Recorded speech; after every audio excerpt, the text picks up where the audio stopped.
Good morning, everyone. Thank you for joining us today. Commissioners and participants, I'm going to turn on your ability to start your video and audio.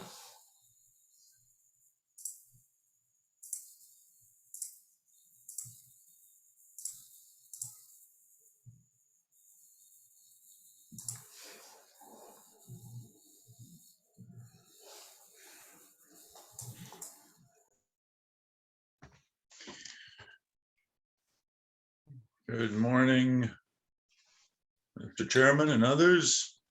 Morning. Good morning. Good morning, Jim Nielsen here. Senator. Mr. Chairman,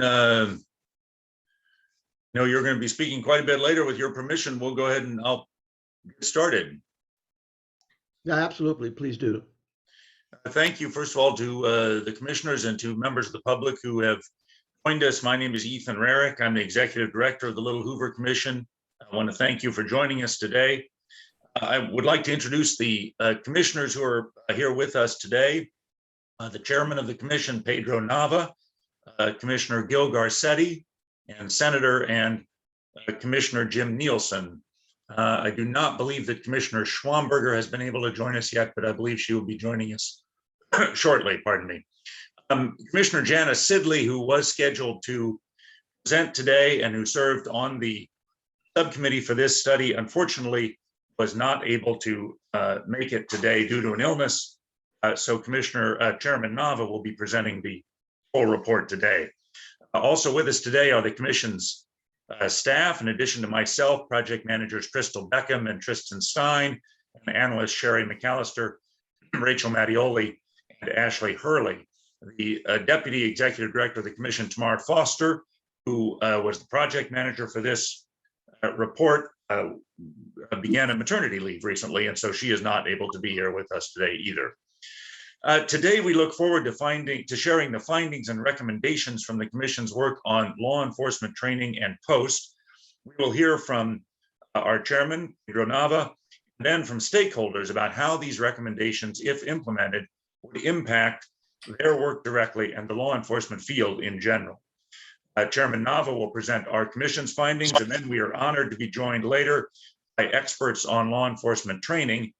Abdul Pridgen, president of the California Police Chiefs Association and chief of the San Leandro Police Department, Ryan Marvel, president of the Peace Officers Research Association of California and a police officer with the San Diego Police Department, Dr. Luanne Pannell, director of police training and education for the Los Angeles Police Department, and Dr. Emily Owens, professor of criminology, law, and society at University of California at Irvine. I'd like to thank our guests for sharing their time and expertise with us today. Let me do a bit of housekeeping, if I may, before we turn to the subject at hand. For our speakers today, your audio and video will be turned on throughout the duration of the webinar. We ask that you keep yourself muted when you are not presenting. After presentations, we will hold a discussion among the commissioners and our guest speakers. Thank you to those who are following along and have joined us online. Just as in our hearings, members of the public will be muted for the duration of the webinar. However, we will hold a public comment session at the end of the webinar. Public comment is limited to 3 minutes per speaker. We are recording today's webinar, and afterward, we will place a permanent link to the recording on our website and upload it to our YouTube channel and our Facebook page. And now I will turn it over to Chairman Nava to present the substance of our report. Mr. Chairman. Yeah, thank you, Ethan. I also want to mention we have Commissioner David Byer has joined us, and if other commissioners sign on, I'll make reference to them as well. So we've got some slides. So this is our slide number 1. Last fall, the commission launched a study to examine the role of the Commission of Peace Officer Standards and Training, or POST, in shaping training standards for California's peace officers. Slide 2, please. As part of our review, we issued a series of issue briefs that provide critical context and insight into law enforcement training in California without making policy recommendations. The first, California Law Enforcement Survey, details findings from the Commission's anonymous survey of active duty California peace officers about their training experiences. In this survey, officers affirmed the value of the training they receive, but also pointed to pressing challenges that impact their training. The second issue brief, comparing law enforcement basic training academies, presents a nationwide comparison of law enforcement basic training academy models using data that was gathered from a survey of state law enforcement leaders. The brief also presents a preliminary examination of California's basic training academies to identify differences in training hours and formats, attendance, and passing and hiring rates. The research in these issue briefs accompanies our latest report, Law Enforcement Training, Identifying What Works for Officers and Communities, which calls on California to assess and improve the training that officers receive. This report will be the focus of our webinar today. Slide 3, please. In our report, we learned that lawmakers have frequently looked to law enforcement training as one means to implement critical police reforms. In recent years, the pace with which lawmakers have weighed in on police training has significantly increased. During the 5-year period from 2015 to 2020, lawmakers introduced an average of more than 9 bills related to officer training each year, almost double the average between 2010 and 2014. Yet, despite California's ongoing emphasis on police training as an instrument of change, we found that there is an alarming lack of evidence for much current approach to it. Slide 4, please. Throughout our review of law enforcement training in California, we identified several deficiencies that negatively impact officers' training. First, the state spends millions of dollars on law enforcement training each year, yet California does not require any serious or thorough evaluation of whether this training actually receives intended goals and positively impacts police behavior in the field. While Post certifies 4,600 law enforcement training courses within its portfolio, I think I should say that again, 4,600 law enforcement training courses within its portfolio, neither the course certification process nor the regular course assessments measure the effectiveness of officer training. Without researching and assessing current training requirements, it's impossible to know that this investment has produced or is likely to produce the results that Californians want to see. Second, California has never conducted an assessment of its 41 basic training academies. As we describe in our issue brief on this topic, the nature of these academies differs in substantial ways. Some are operated by community colleges, while others are operated by law enforcement departments themselves. Other differences include the amount of instruction offered, the experience of the instructors, rates of graduation, and the rates at which graduates are hired. Yet, despite these many differences, no overall assessment has been conducted to compare how effective each model is in preparing individuals to become peace officers. Without such an assessment, California does not know which type of training works best for officers or for the communities in which they serve. On top of this, the current entry-level training does not always line up with the knowledge and skills new officers need in the field. Officers often described an at times rigid training scheme that locks in training on certain topics in specified amounts of time. And as lawmakers and others add new topics to the required basic curriculum, training requirements are too often crammed into limited hours. This makes knowledge retention a challenge for officers. There's just not enough time in the academy to adequately cover topics critical to policing. Additionally, we also found that academy curriculum is sometimes outdated. While frontline officers are required to adapt to evolving technologies, changing laws, new cultural norms, and complex social issues such as homelessness and substance abuse, the training they receive has not kept pace with these changes.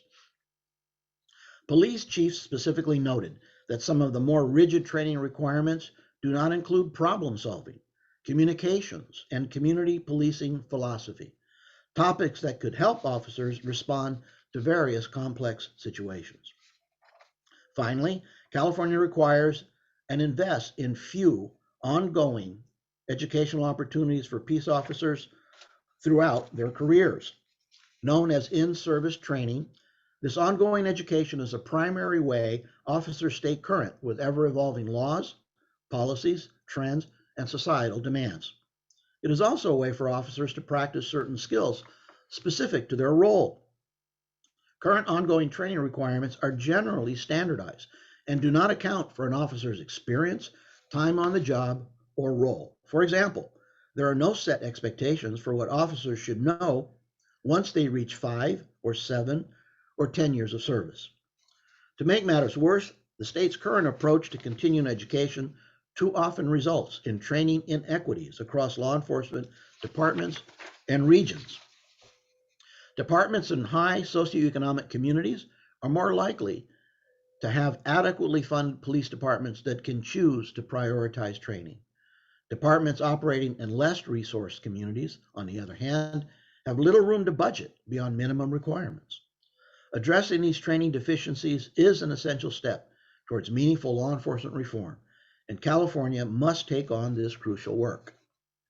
Now, normally we would turn over at this point to Commissioner Janice Sidley, who was the co-chair of this study, but unfortunately she wasn't feeling well, so you're stuck with me. So let me address her portion of it. It is imperative that California begin working to address these training deficiencies now.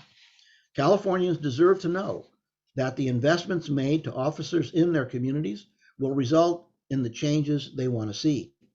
And officers deserve training that'll help them carry out their responsibilities effectively, with minimal harm to themselves and the communities in which they serve. Slide 5, essential steps towards reform. To make this happen, our report identified key steps California must take to strategically improve its approach to law enforcement training. We said California must incorporate academic research into training. Lawmakers, and I'm sure this won't be popular, but we think that lawmakers should temporarily refrain from amending or adding new law enforcement training requirements. Instead, the legislature should provide post-funding to partner with academic researchers to assess existing training requirements and determine how well they are working for officers in the field right now. As part of this, we also recommend that Post establish a permanent academic review board to ensure its standards and curriculum align with the latest scientific research. This board would also be available to advise Post on ways it should define and test training outcomes.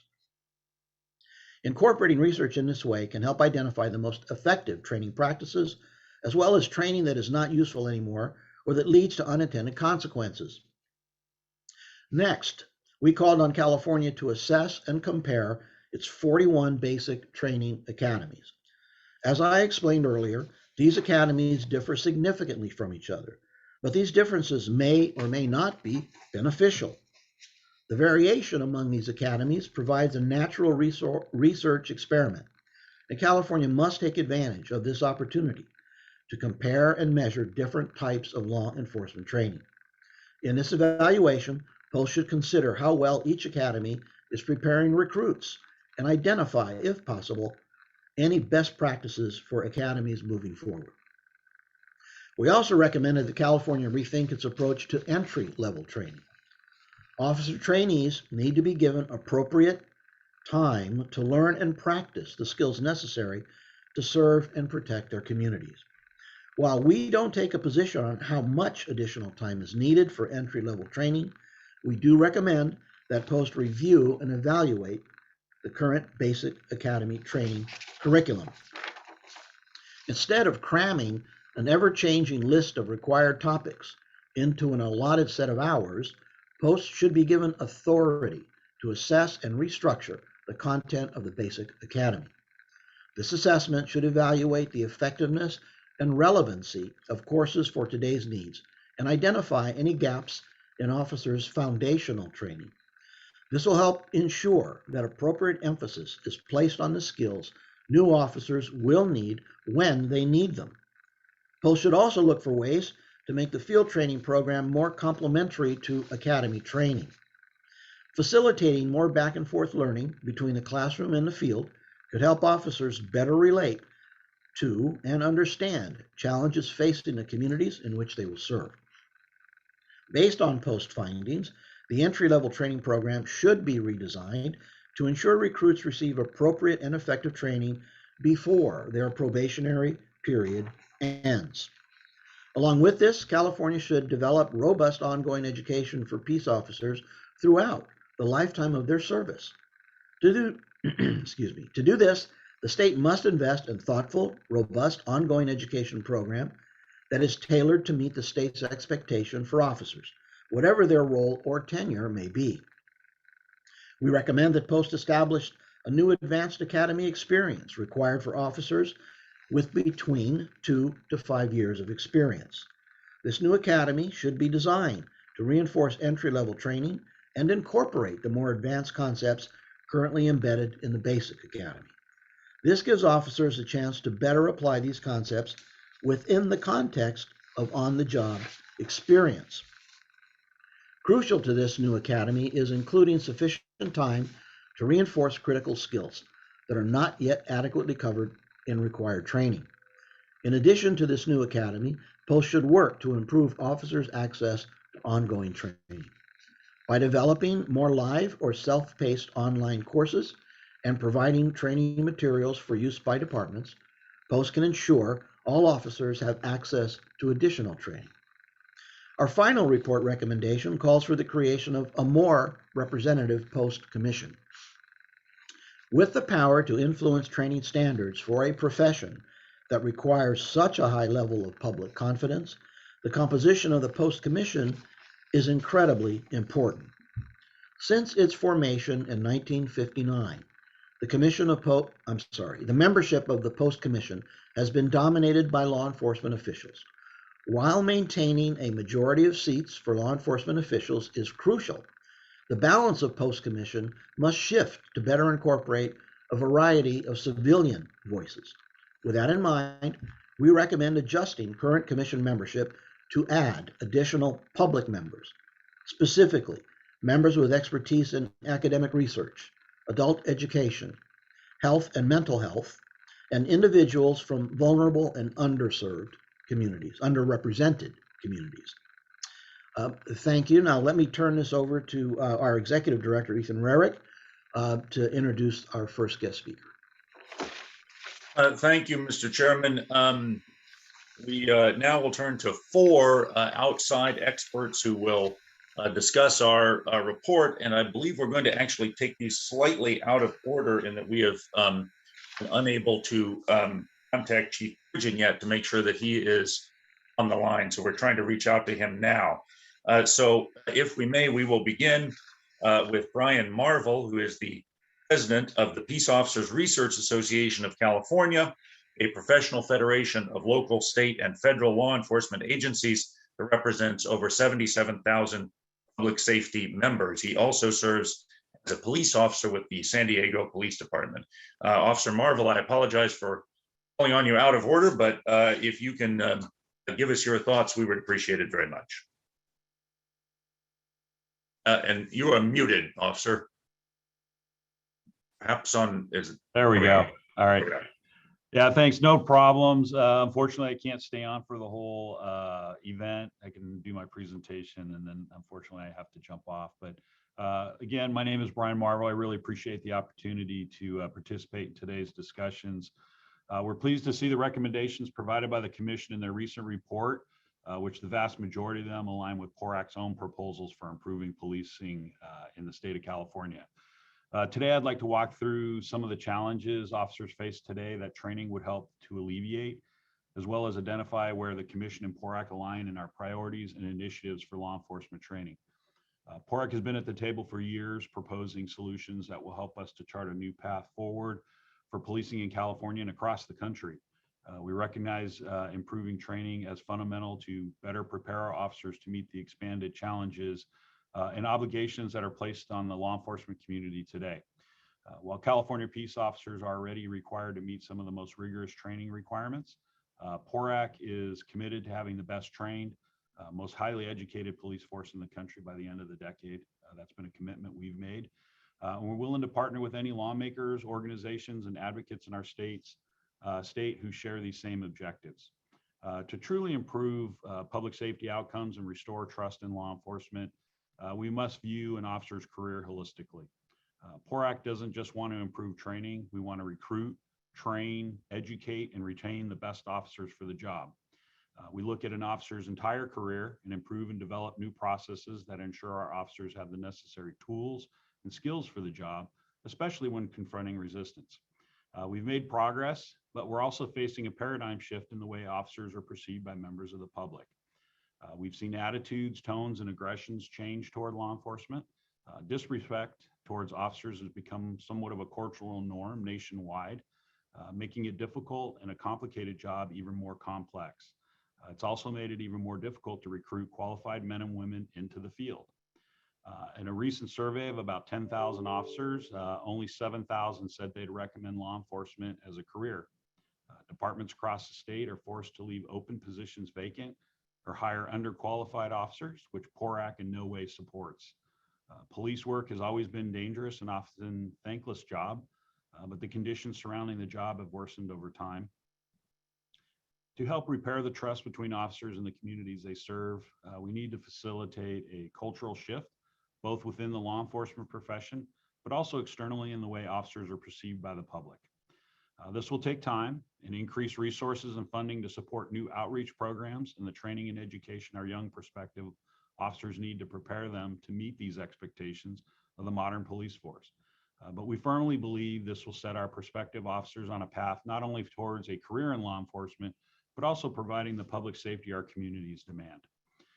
Community policing today is a lot more complex than it ever before. I've been on about 22 years, and it's changed dramatically since I came on in 1999. The basic functions and duties of an officer have changed immensely over the years, and yet the amount of education we expect of our officers to prepare them for the adversities they'll face on the job have not changed enough. We need to take a deep dive into the kind of individuals we deem qualified to pursue a career in law enforcement, and that training those prospective officers must receive before being certified to serve our communities. The current 685 hours of required academy training is inadequate, given the breadth of duties and expectations placed on officers today. In addition, studies from across the country have shown that higher education can improve public safety outcomes. PORAC supports the creation of an improved or new curriculum to augment the training officers receive at the Academy to better prepare them to meet the needs, requirements, and expectations of modern policing. An improved or new curriculum should include classes that are focused on mental health, social services, psychology, communications, and more to address the challenges our officers are facing in the field today. We must also review current training standards and implement proven best practices through data-driven and evidence-based training to ensure what is being taught in the classroom is effectively being carried out on the streets. We must also create standardization and training across departments and training facilities and establish national standards for all officers.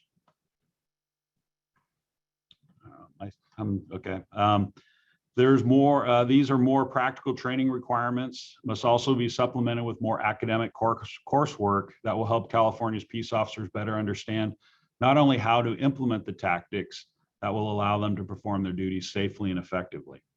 The bottom line, as it stands today, is academy training and annual training is not kept up with the magnitude of duties and expectations placed upon officers. As budgets are cut, more and more services handled by different departments fall in the lap of peace officers who have been doing more and more with less and less resources. Officers themselves are calling for increase and improved training standards. A recent survey and issue brief published by the commission found an overwhelming majority of California peace officers believe their training is superior to that in other states, but strong majorities also say California should monitor training outcomes, incorporate research, adjust curricula accordingly. As students of our profession, we should always strive to improve it. Officers agree that certain subjects are not adequately covered by existing training curricula. Barriers exist that prevent officers from pursuing additional training. There needs to be greater consistency in training, and oversight of training outcomes and their effectiveness is currently missing. Before I close out though, we do have concerns regarding recommendation 11. The comparison between the California Board of Medicine and POST are not apples to apples. POST is unique in that it actually sets the minimum standards to be a peace officer in the state of California. The medical board does not. In addition, I don't believe the Hoover Commission or any other person would recommend impacted family members of malpractice sit on a medical board or any other board in the state that oversees licenses. With the passage of Senate Bill 2, which will be implemented this year, the new advisory board on police licensing will actually be made up of 7 public members and only 2 law enforcement members. No other commission in the state has over 3/4 of an advisory committee on licensing made of just public members. In closing, as we work to further develop officer training and education standards, it's important to recognize that doing so will take time, it will take legislative action, and it will take additional resources to support these new initiatives. Smart policies are never effective if they're coupled without the resources and willpower needed to ensure adequate implementation. PORAC strongly urges our elected leaders to consider the value of increased investments in law enforcement training as they begin to set their agendas for the coming legislative session. Lastly, I want to thank the Commission for the work that they've done on the report, reaching out to the necessary stakeholders for insight on producing this report. And we're very happy to see other organizations come to similar conclusions that PORAC has held for many years and we've been pushing for. So hopefully we can turn this into action in 2022.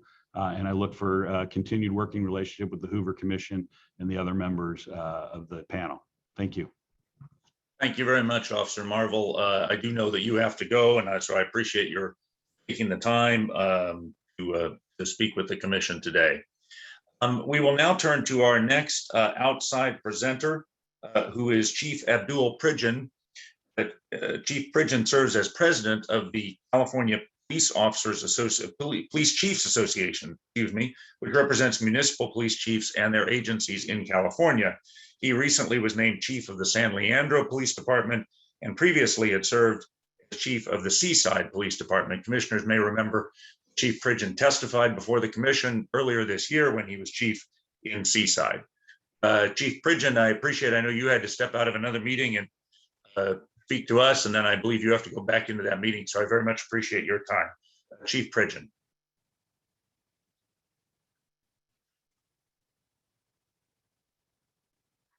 And Chief, we are unable to hear you. Ashley, are we able to hear Chief Pidgen now?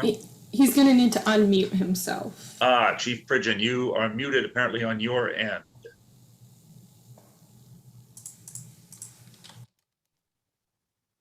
And I wonder if... Can you hear me now? Now we can, Chief. Thank you. Yes. Okay. Wonderful. I thank you for the warm introduction. Sorry for the technical difficulties there. But good morning. My name is Abdul Pridgen. I am the president of the California Police Chiefs Association. And I really want to thank you for inviting me to speak with you on this very important topic. For background, CPCA represents all 332 municipal police chiefs in California, seconds in command, and retired chiefs throughout the state. As a core function, CPCA produces dozens of training programs and workshops geared towards addressing critical issues facing law enforcement and developing leadership skills within the profession. I cannot emphasize enough how important training is in terms of determining outcomes and outlooks in law enforcement. Training not only impacts muscle memory for the physical tasks required of an officer, but it also greatly influences the overall mindset and perception an officer will carry into the field. We commend the Little Hoover Commission for their work over the past year and for soliciting feedback and input for law enforcement and community groups in coming up with these recommendations.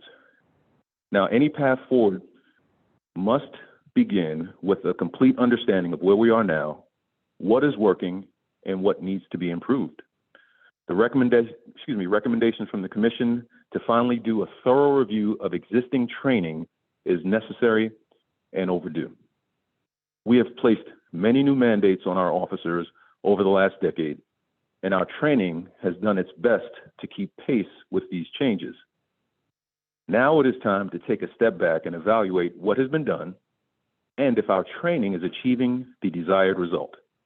However, measuring outcomes in training is going to be difficult and complex. Test scores and quantifiable data will not always tell the complete story of the complexities our officers encounter and their actions. But these difficulties should not deter us, but challenge us to find ways to adequately assess how training directly relates to officers' actions in the field. Lastly, continuing education is critically important, and so is proper funding for POST. In years past, POST has had their training budget reduced, which results in less courses being offered and less officers gaining critical skills. Thankfully, POST has seen their budget grow recently, and we need to make sure we remain on that trajectory. Again, I just want to thank you for your time, and I want to thank the Commission for their work and engaging with us on this important topic. Thank you very much, Chief Pridgen. I really appreciate your willingness to step out of your other meeting and speak with our commission. Thank you. We will now turn to the third outside presenter at today's webinar, who is Dr. Luanne Pannell. Dr. Pannell has served as Director of Police Training and Education for the Los Angeles Police Department since 2006. He is responsible for the review and evaluation of all LAPD training curricula to ensure relevancy, continuity, and compliance with state and federal criteria and department policy. Dr. Pannell. Thank you and good morning. I want to, again, like the other speakers, acknowledge the efforts of this commission to really reach out and get a wide array of opinions and input into this report. Hopefully this is something that helps the whole state. I don't want to repeat things that everyone else has said, so I thought I would highlight just three key areas. One, of course, is to reinforce that assessment is critical. As I have seen in the last 16 years in this position, we have continued to add requirements. We haven't really taken any away, and we haven't given any more time to many of our traditional schools or promotional schools or the academy. The other thing, as we look to in-service training with our perishable skills program, so if people are aware, every 2 years, every officer is required to have 24 hours of additional training. But right now, all those are kind of being used up with perishable skills training. We have 20 hours of perishable skills, 8 hours of fire or first aid, and 2 hours of pursuit review. So we have almost over 30 hours of just basic training before we do anything new. So as we look at an evolving profession and all the demands that we have in policing right now, we haven't even begun to do additional training that would expand our profession. So I think the other thing that people might not realize in managing and trying to be transparent and authentic with what the training is happening, our training, we have some training that is tracked annually, some training that's tracked every 2 years, and some 3 and 5 years. So trying to do that for every single officer as they come and through the course of their career, it's not just the initial academy training, we're doing this through the course of their career. So that assessment of what needs to be, I think also legislators often when they make a new training mandate, it seems to be done in a silo around a specific topic, as if policing is done topic by topic. And what that creates is kind of siloed learning as opposed to integrated learning. Sometimes when we get feedback from community members that say, you know, officers seem robotic, but if you think about being trained in a silo versus trained to competencies. So if we are training to competencies, we're going to do more scenario-based training. So it's not just the what, it's really also the how we train. The effectiveness of our training, we can cover these topics. It's not just increasing knowledge and retention, but are we training all the way to application? And as we have increased all these legislative mandates, I know particularly for my department, I don't have an increasing in staff. I don't have an increasing in trainers. If we want to train more effectively and do more reality-based training, more scenario-based training, that takes more people to do. You can't always do the same scenario with the same person over and over again. It begins to lose effectiveness. So you have to change up scenarios. You have to change up the situations and dynamics so that we're incorporating the various diversity aspects that happen in encounters, whether it's diversity of people, scenarios, situations, responses, the different tools that we ask officers to use. All those things actually take more effectively trained instructors and more of them. So officers need more repetitions. And the scenario I frequently refer to is you wouldn't train a quarterback by doing PowerPoints and classroom learning. You've got to get out on the field and throw the ball. And so that is the same thing for our officers. We have to get them out there and engaging in practice and have the opportunity to make their mistakes in training so that it's not the first time they're doing something when they're in the field. The second point I wanted to mention is in one of the briefs of the Academy comparisons, there's quite an emphasis and discussion around stress training. And I bet if you talk to 15 different agencies, they would all define what is stress training mean? What does that mean? And quite often we refer that to inoculation, but in some circles, people might feel like that's a military style academy and we're just yelling at people all the time. Whereas what I'd want to see with the evolution of training in our state is that it's reality-based training that is its own stressor. That when you put somebody in that real-time scenario, that they have the opportunity to learn again from that real-time scenario, debrief it, and then try it again and improve their response from the first time.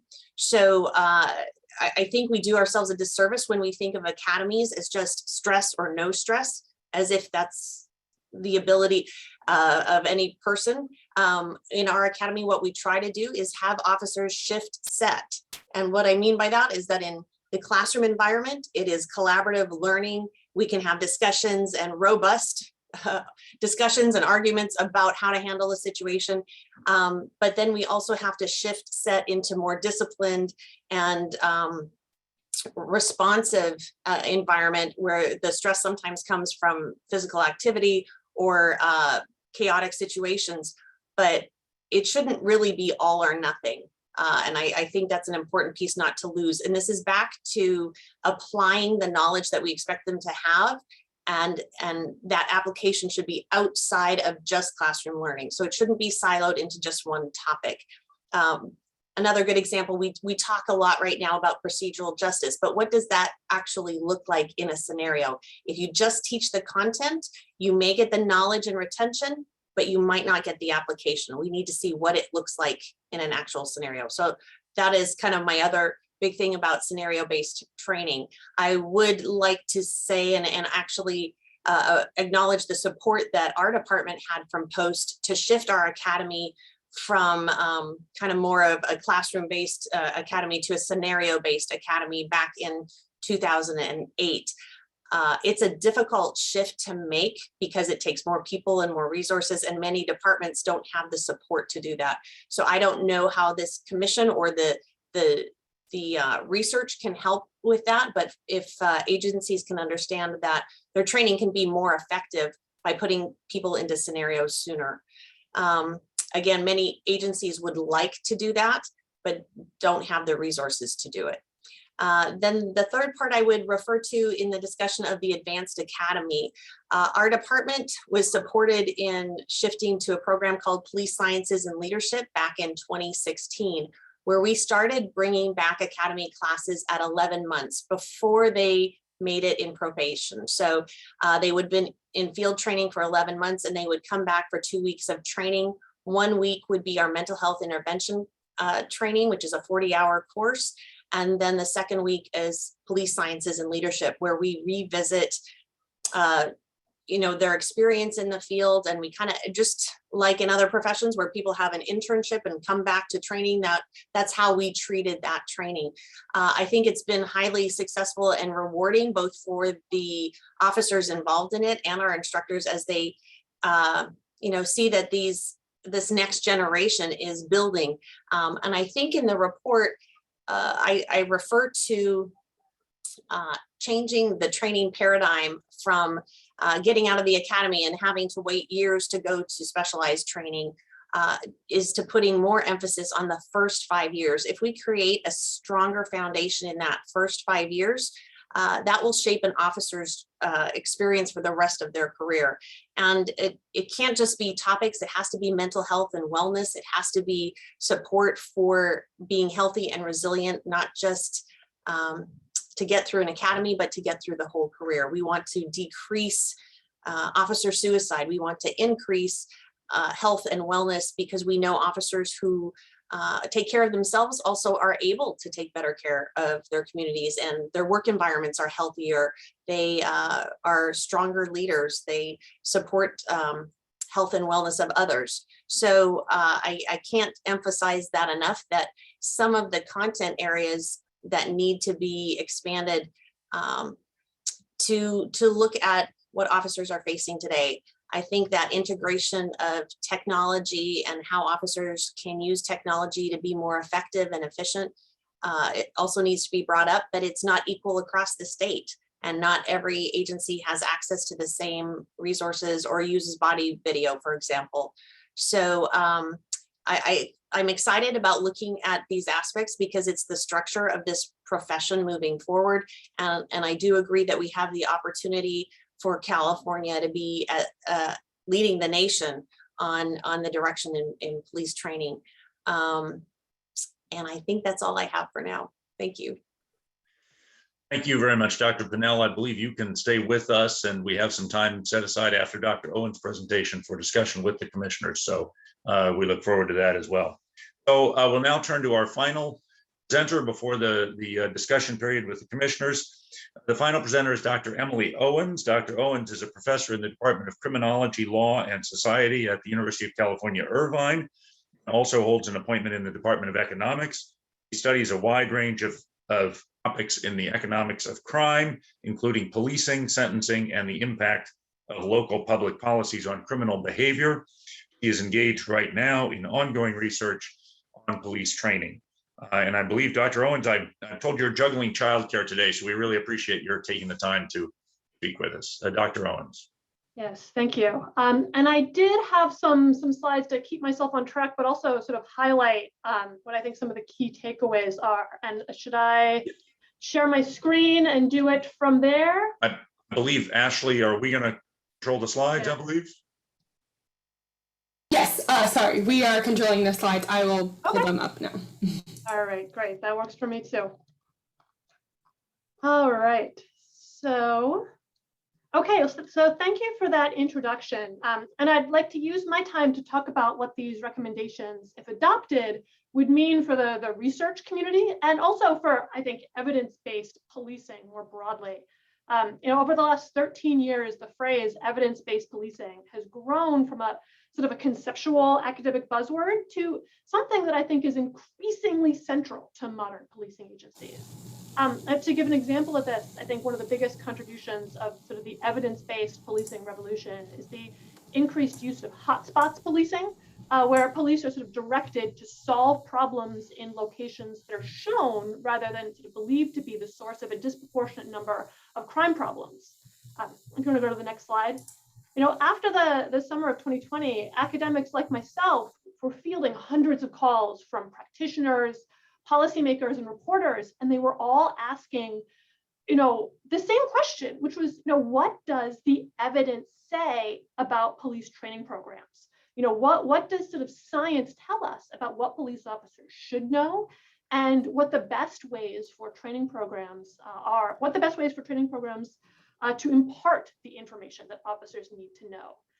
And, the honest answer to those questions was, we don't know. I mean, with very few exceptions, one of which is, I think, procedurally justice-informed sort of de-escalation that Dr. Pannell referenced, what we currently train police to do, either in the academy or with their field training officers, is functionally unevaluated.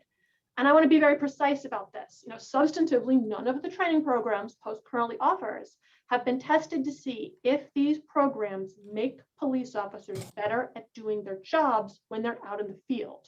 The courses that are currently offered by Post are evaluated based on how many officers enrolled in them. Occasionally, officers may be surveyed about their experiences in the classroom.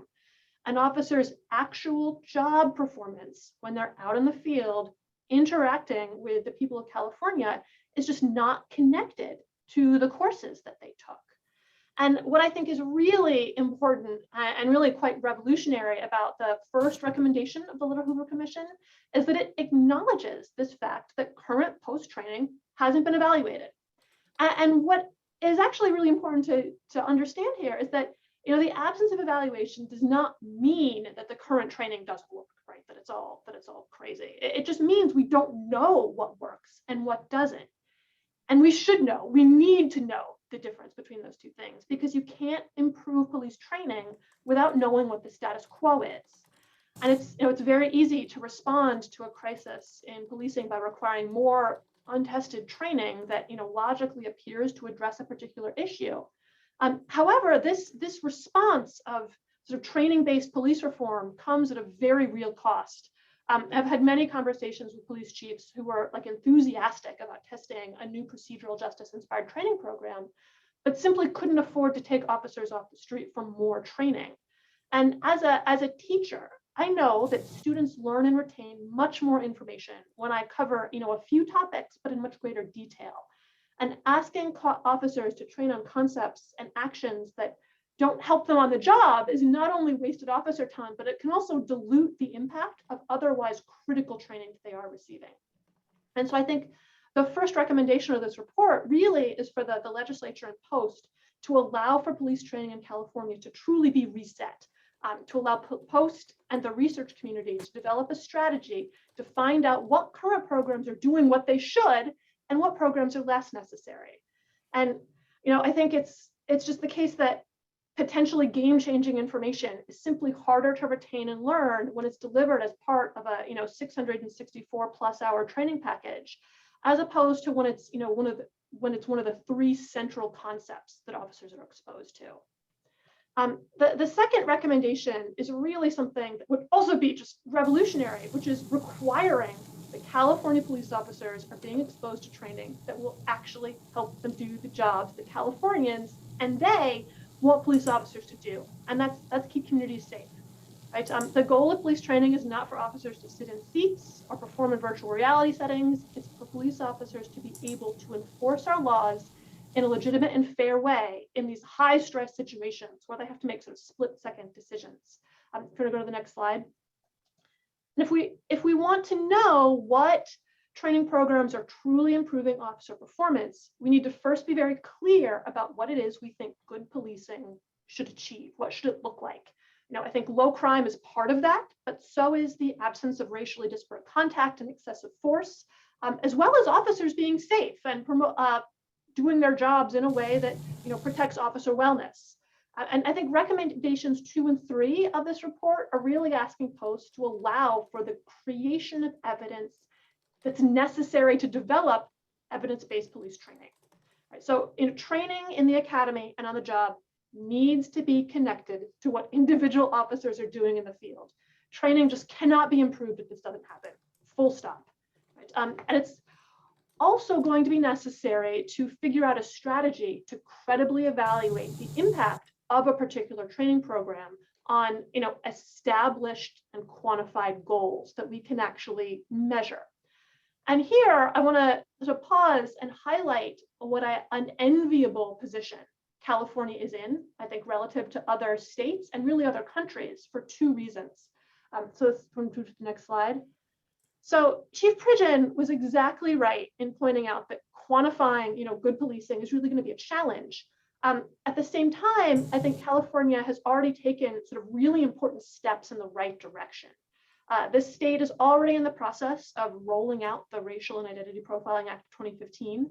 And that means that California is currently the leader in collecting standardized data on how officers engage with the public. And while this the Racial Profiling Act of 2015, is not a complete and ready to go thing, it means we're already leaps and bounds ahead of other states in terms of starting to think about collecting and securing data on what officers do in the field. Right? In addition, in the University of California system, the state has the physical and intellectual infrastructure to really identify effective training programs.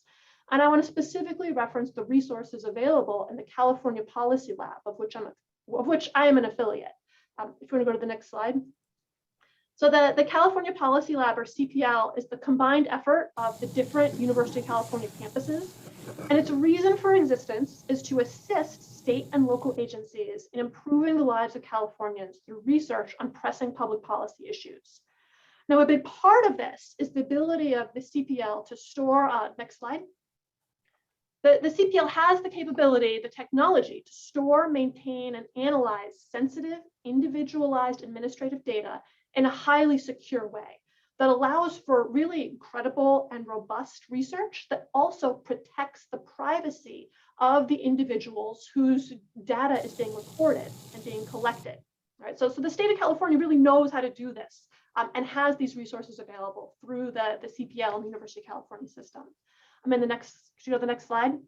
It's also the case, already the CPL, which is a relatively new part of the University of California, has already partnered with many state agencies, including the California Highway Patrol, to do the type of analysis that I think the Little Hoover Commission is recommending that Post take part in. Next slide. So I think a partnership between Post and UC researchers would really create a situation where California would set the global standard, and I truly mean global standard, for evidence-based police training that would allow for, not reform-based training, but sort of training-based police reform. But what I want to conclude by highlighting, this is not a one-time investment. The scientific frontier about, what best practices in anything are, it's always going to evolve, and so too should best training practices. I think incorporating sort of continual review of police training into the mission of the proposed academic review board would help the California Post continue to offer the most effective training to the California law enforcement community. And those were the main things I wanted to highlight. Thank you for your time. Thank you very much, Dr. Owens. So we have some time now for questions, comments, discussion from the commissioners, and with Dr. Pannell and Dr. Owens. I will follow the chairman's normal practice and look for commissioners who have unmuted themselves or raised their hands if you wish to make a comment or a question. So to any of the commissioners, please unmute yourself or raise your hand. And I see that we have two who have unmuted themselves already. So I'll go now to Commissioner Garcetti and then Commissioner Byer. So Commissioner Garcetti. Thank you and good morning, and thank you all for being here. My first question is to Professor Owens. First of all, you may not know it, but I'm the new kid on the block on the commission, and this report came out before I joined the board. So I'm going to ask a question that is beyond our jurisdiction, but I'm of interest, and maybe it follows up someplace. You and Dr. Pannell have obviously expressed very much interest in both the report and in training and some real substantial changes. But are you or any other academic, to your knowledge, focusing on the training that takes place after someone is first appointed or assigned, I should say? Let's say there's a LAPD officer who's appointed to Van Nuys Division, and he or she is, I believe, I'm not positive of this, partnered with a, quote, training officer. It's like Derry Chauvin situation. He was the designated training officer. So I'm interested in that because I'm also interested in what guidelines LAPD and other law enforcement agencies have when they assign someone as the training officer, because that person has tremendous influence over the future of that individual. Sure. So I know Dr. Pannell can probably tell you more than I can about the specifics of LAPD Sure. and their field training officer assignment. What I can tell you about continual training is that is absolutely the focus of some of my own research, actually. So specifically looking at the impact of, was, you know, you can call it a training program or sort of increased or a change in supervisory strategies by the Seattle Police Department that was an ongoing thing, where we evaluated a program that was aimed at really reminding officers, including very experienced officers, what procedural justice training looked like. And what I really focused on, or what I found most interesting, was the role of procedural justice in getting officers to really pay attention to what is going on, often in mundane events where officers have done this a million times, right? And experienced, when you do a task that you've done a million times, your brain actually processes it in this sort of faster, more efficient way. That means you're kind of automating behavior, which means you physically, mentally, biologically can't be hitting one of the key concepts of procedural justice, which is using new information and using new information to affect your decision making. And so we experimented with a training program that just kind of reminded officers to walk through that in every encounter, even the most mundane ones, right? And what we found was that there was some promising evidence. This is one field experiment, so you need to do this more times to really, like, you know, say we can take this to the bank, was that officers who engaged in this continual training were less likely to make arrests, although they were equally engaged in the community, and were less likely to be involved in incidents where force was used. And there's been a couple evaluations in Chicago by the Chicago PD, evaluated by Andy Papachristos, and also in, I believe, Robin Engel also looked at a de-escalation program that had sort of similar components to it, I think in the Cincinnati Police Department, and found something similar. There's also another California researcher, Carly Will-Sloan, who is at Claremont Graduate University, who I know has some current research on the role of field training officer assignments specifically in police officer outcomes. I don't know what she's been finding, but I know that, Dr. Sloan at Claremont Graduate University is someone who's doing research there. Good. I think Dr. Pannell, do you want to jump in with more on what Yes, LA is please. doing? Yeah. It's not just what Los Angeles is doing. The state of California requires all field training officers to go through a 40-hour basic course. Our department actually right now is looking at that course as well. Because you can teach everyone to do all the paperwork of managing a new probationary officer. And you're right, that one field training officer has such an impact on a new officer. Sometimes you can even tell who somebody's been assigned to by how they walk, how they carry themselves, Right. because it is very much imprinting on that new officer. This is how to, you know, the phases that you go to actually being competent and capable. You start with imitation. So yes, that first, so it does have a lot to do with how you select your officers, and then how you manage them once you've selected them. Everyone tends to be probably their best selves right when you get selected for a position and you're focused on every dynamic of it. But what happens when you've been a field training officer now for several years? The state of California requires every 3 years that to have a 24-hour update course. But I think part of what we're talking about is just even that assessment of all these courses. What are we training to? Is it effective? Has that training changed in the last, and should it change based on what we're asking of officers? I think at times you have all this academy training and you're relying on that FTO position to really do more than just reinforce, you know, do you know the laws, the policy, Right. You know, we want them to actually integrate it into a coherent response. I think that, I mean, it's just something that we are looking at right now with our own FTO program to say, are we supporting those field training officers to succeed? Just as a comment, you know, every instructor who trains in the academy has to go through a 40-hour instructor course. But we don't have that same kind of parallel with the FTO program. We do have them go through training. I don't want to say that they don't go through training, but to really examine what is it to train in a classroom versus training in the field. Sure. And are we training to that? Because what can happen as we get these requirements, we meet that training requirement and we train them the content of what it is to understand different learning domains and different learning modalities. But what is the transition that has to happen to training in the field, and how to do that? And do we actually if we're just cramming this 40-hour course full of information, are we expanding the skill set of that officer to be a quality trainer in the field, a leader in their division, because everyone who gets promoted into that position should be seen as a leader in their division. So how do we actually help them really see their role in even the culture of that division as a leader in law enforcement?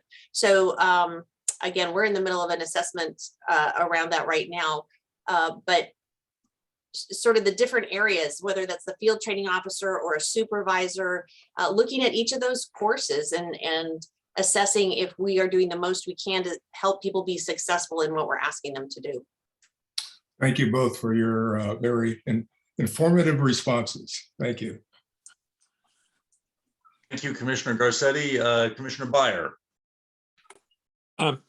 Thank you, Ethan, and thank you, Chairman Nava. As a member of the Little Hoover Commission, I support and voted to approve the report. And I think the remarkable thing about the report is it's comprehensive and bipartisan or nonpartisan. And I think our hope going forward is that the recommendations are implemented with support from and participation with members of the law enforcement community. A comment was made earlier about our recommendation with respect to composition of the board, the post board. And I want to discuss that in the context of, I think, at least in my view, a fundamental misconception of what we recommended. We do not view law enforcement training as a walled garden. This is not by law enforcement for law enforcement. This is part of a societal conversation, and that conversation needs broad participation. And I take the point that it is not the medical licensing board, but it is also not isolated from other components of society. And in that regard, it's important to recognize that members of the board are going to be, if our recommendations are accepted, reviewing academic evidence, evidence of effectiveness between and amongst different 41 academies, evaluating how to deal with the unbelievably excessive number of courses, more than 4,000, more than most major universities have courses. That process does not require specific law enforcement expertise. Second, it also brings into play a more holistic view about training. As a member of corporate boards and board of a foundation in California, I spend a lot of time with my fellow board members reviewing diversity, equity, inclusion, and anti-racism training programs. This is an important component of every major institution in our society. And the benchmarks for whether that training is effective is consultation with those people who are being trained and community members who were affected by the training. And we learn an immense amount from that conversation. So our recommendation about including people on the board is not a judgment about law enforcement officers. This is not, NOT, a civilian review board. So I would hope that upon reflection that members of the law enforcement community view it as a positive step and that they could come to support that. Thank you. Thank you, Commissioner Byer. Unfortunately, Officer Marvel had to leave earlier, and so he is not present at the moment, but we will transmit your comments to him. Would like to invite the comments or questions from any other commissioners. Senator Nielsen, I believe, is still on the call. Senator, if you would like to make a comment, please unmute yourself or raise your hand. And I also see that Chairman Nava has unmuted himself. So, Mr. Chairman. Yeah, thank you for that. Yeah, I had suggested that perhaps Senator Nielsen might have some comments, but he remains muted. So we'll see. Yeah, let me thank everybody for participating. I do think that one of the strengths of the Little Hoover Commission is that it is deep in our DNA that when we assume the responsibility for evaluating a topic, we are extraordinarily diligent in reaching out to stakeholders to find out how they feel about what it is that we're talking about. And it adds, I think, to the depth of the analysis and also buttresses the integrity of the study and the recommendations. And I was particularly impressed and pleased with our California law enforcement survey because these are the officers that receive the training and then are asked to go into the communities and do things that most of us don't want to do and see things that most of us don't want to see. It is a particularly challenging and demanding occupation. I had the benefit of serving as a deputy district attorney in Fresno County and in Santa Barbara County, and learned a great deal from spending time with officers and a better understanding of how they have to do their jobs. And I was also impressed with, when we did the survey of the officers, the sorts of things that they identified as not being adequately covered. Mental health, de-escalation. I think that's really a really important element that they say they would like additional help with. Legal processes and procedures, use of force, and officer wellness. And what occurred to me as we were having this conversation about officers and law enforcement and training is, what is it that is done, if anything, to have an appreciation for stresses on an officer's family? Many, many years ago, when I was a college student, I took a number of courses having to do with law enforcement and policing. And I learned through that police officers, because of the nature of their work, tend to be isolated from other parts of the community. Officers tend to hang out with officers. The people who know the stresses that they undergo are other officers. And there was a reference made to reducing the number of suicides. Things are not working well when those kinds of pressures result in someone taking their life. And there's no question, at least in my experience, that police officers' families also undergo a tremendous amount of stress. There are very few occupations where the individual leaves for work in the morning or at night, depending on what shift they have, where their partner, be it their spouse, has to ask themselves whether or not they're going to come home. And have we seen anything that has to do with how we offer support for an officer's family? Because I would believe that providing support, understanding of the forces at work in an officer's family might contribute to the officer being able to better do their job. And so let me just ask both Dr. Owens and Pannell if you've had any experience with that kind of topic. Just quickly, I would mention, I really think it varies department by department what they provide. And I do think Post has been supportive of that in the past. Our department has a really robust peer support membership, and many departments that have a strong peer support entity also provide outreach to families. It is something that, we've learned through COVID that we can do a lot of things online and in this format. So I do think that those are some things that we should open up in a different way. And maybe there's a different, Post has a learning portal, but maybe there's a different portal for families to access information. I think it's somewhat making it available and realistic to get to people. So getting the information out there, there's a lot of information out there, but getting it to the families and then having those families really feel supported by the agency. I think the larger your agency is, the harder it is to kind of keep that family feeling. I think smaller agencies probably have a little bit more of that. But I do look at this next generation of officers coming into law enforcement. They want to make a difference. They want to be a part of their communities. They want to feel like they're contributing. And so part of that is keeping that connection to our mission, vision, and values, that the ethos of the nobility of policing is really important, because I think also when their families feel connected to that, as you know, it just helps that overall support and health and long-term resiliency to what happens on the job. So it's not I don't think we have a one size fits all, because it's going to be different with every agency, but I do think it's a critical component. Thank you.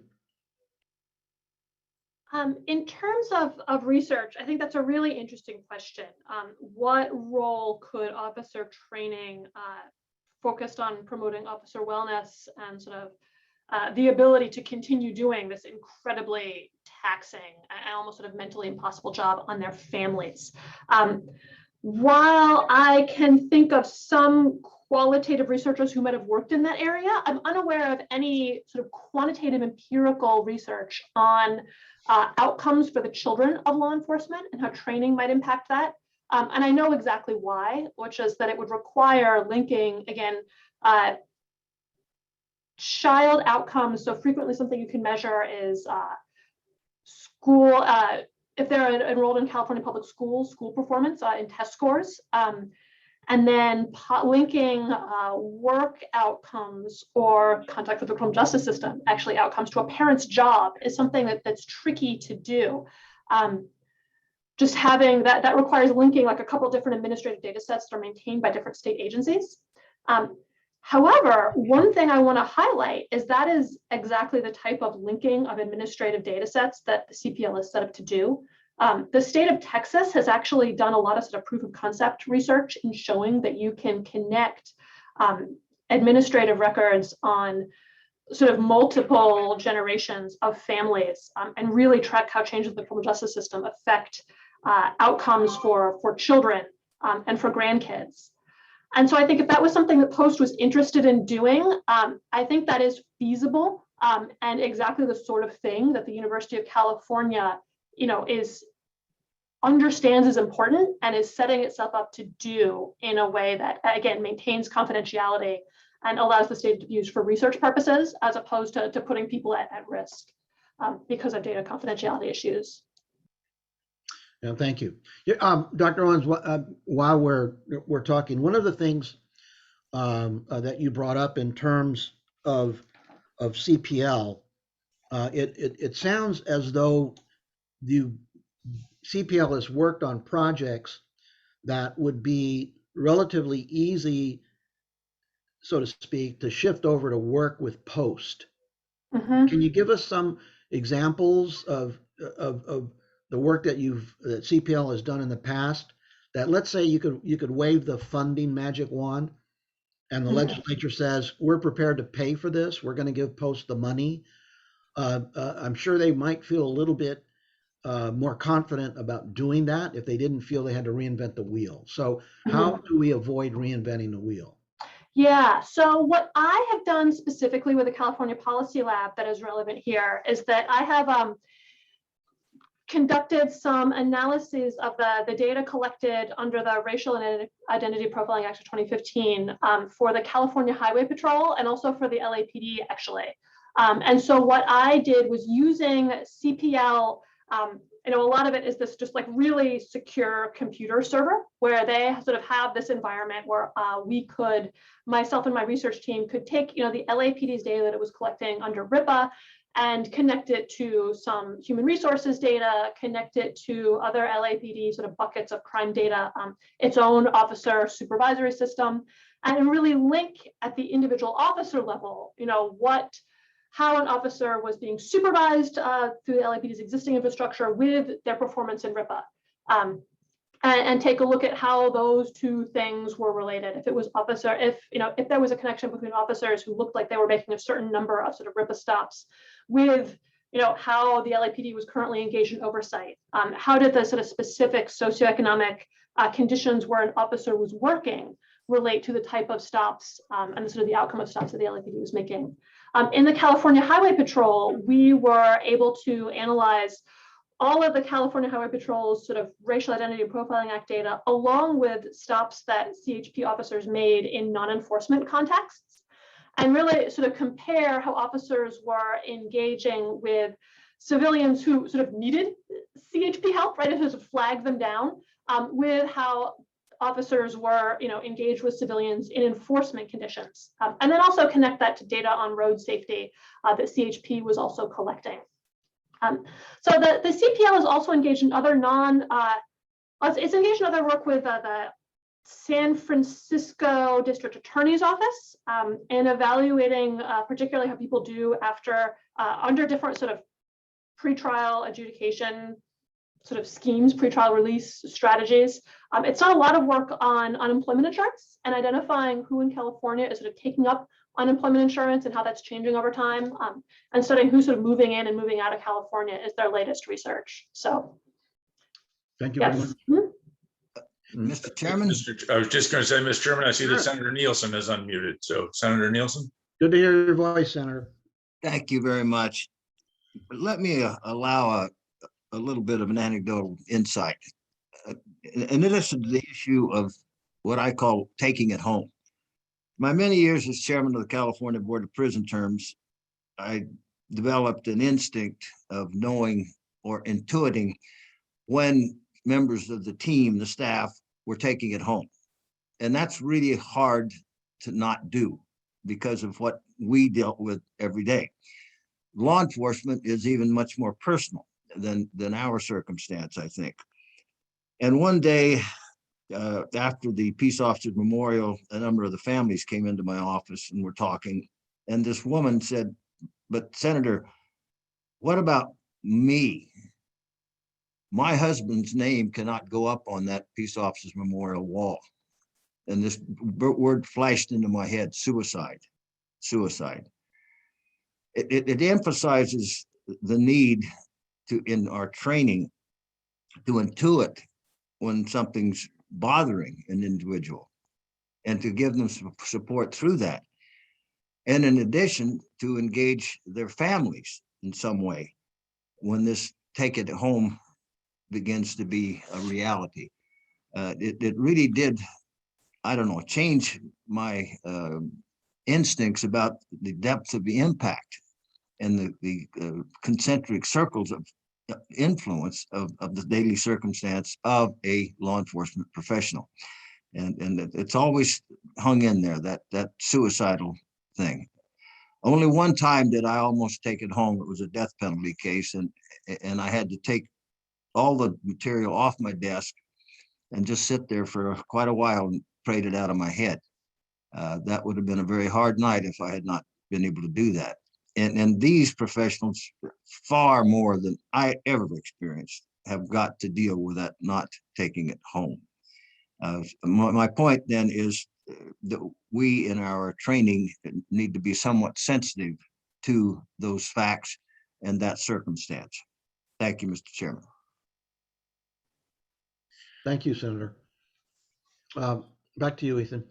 Thank you, Mr. Chairman. I do not see any other commissioners who have unmuted or raised their hands. So I believe at this point we will thank Dr. Pannell and Dr. Owens for taking the time to talk to us, and also Chief Pidgeon and Officer Marvel. We appreciate all of them talking with us. And Dr. Pannell, Dr. Owens, thank you for staying around for a discussion with the commissioners. We appreciate it very much. And Mr. Chairman, before you go to public Yeah. comment, I mean, I just want for everybody on the call, I mean, it's no accident that we wanted to do this in December, and that we want to have this conversation with all of you before the legislature goes back in January. The idea is that we want to tee this issue up so that it's fresh in people's minds when they go back to the building and they start talking about priorities for 2022. So thank you all for playing such an important part in what it is that we're all trying to do. Thank you, Mr. Chairman. And with that, we will close that portion of the agenda and move into the public comment session of the agenda. So if the staff can put up the instructions for public comment, members of the public who are on the call may indicate that they wish to make public comment by raising their hand in Zoom, or if you have phoned into the meeting, please email us immediately at littlehoover@lhc.ca.gov. That address is on your screen, littlehoover@lhc.ca.gov. The better method is to raise your hand in Zoom if you wish to make public comment. If you do make public comment, commissioners will be able to hear you, but will not be able to see you. And in keeping with the commission's longstanding practice, public comment is limited to 3 minutes per commenter. So please limit your comments to 3 minutes. And with that, I will ask Ashley if we have any members of the public who have indicated they wish to make public comment. We have no requests for public comment. Oh, I'm sorry, we just got some public requests come in, so I'm gonna turn it over to Simon. Simon, I'm turning on your ability to talk. Hi, can you hear me? You Yes. can, please go ahead. Hi, thank you. Simon Vu with the California Council of Community Behavioral Health Agencies. CBHA is a statewide association of community-based mental health and substance use disorder organization that provide critical behavioral health services to more than 775,000 Californians. And we believe that it is critical that law enforcement officers receive mental health and substance use training. According to the National Council for Mental Wellbeing, about 10% of police calls involve a person with mental health challenges. Despite being on the front lines, many officers do not have the training to recognize or appropriately respond to a mental health or substance use crisis. CBHA appreciates Brian Marvel and Dr. Pannell's remarks on the importance of these training. We believe that the trainings are necessary to better equip law enforcement with the tools when responding to these emergencies. And additionally, we need to provide more the appropriate skills for law enforcement to care for their mental well-being as well. And we appreciate the attention to this critical issue and applaud the focus of this meeting. And CBHA welcomes the opportunity for future participation. Thank you. Thank you, Simon. Next, we're going to turn over to Teresa. Teresa, I'm turning on your ability to talk. Thank you. Thank you, Mr. Chair, Commissioners, and Little Hoover Commission staff. My name is Teresa Anderson, and I'm the Public Policy Director for the ARC and United Cerebral Palsy California Collaboration. We're a statewide advocacy organization that represents thousands of individuals with a wide range of intellectual and developmental disabilities, their families, and service providers. And first, I just really want to thank all of you for your incredible work, the time and dedication that went into the 3 reports that led up to the webinar today. This is a very critical issue to the IDD community. We know that law enforcement peace officers are highly likely to encounter individuals with intellectual and developmental disabilities, and many of those interactions have poor outcomes, and we know that many also have great outcomes. The problem is we don't often hear about the great outcomes, right? And so that elevates the issue in a light that our community ends up not trusting law enforcement and afraid to call. But the first person we do call when one of our loved ones is missing is law enforcement. So this is a relationship that we want to foster, we want to build, we want to have trust between our communities, and we are so pleased with and support all the recommendations from this final report. One of the things that was mentioned earlier today and also in the report is that legislation often arises for specific training often arises from an incident, and often it's tragic or horrific. And that can end up resulting in like a siloed type of training. And we wholly agree with that. And we think that training should be inclusive and really look at the larger scope of peace officer training. So we submitted pretty extensive written comment. I'll be brief in my comments today, but our ask, our urge is that we all work together. We stand here ready to engage and be part of the solution and work towards inclusive training.